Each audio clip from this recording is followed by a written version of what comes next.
এখন আমরা এসে গেছি বাবা হরভজন সিং মন্দিরে।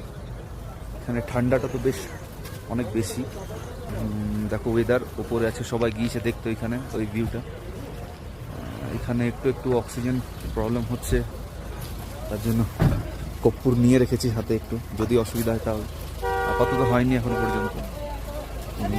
ভিউটা জাস্ট অসাম। ওই উপরে আছে। ফাইনালি ওপরে এসে গেছি বাবা হরভজন সিং এর মন্দিরে। দেখো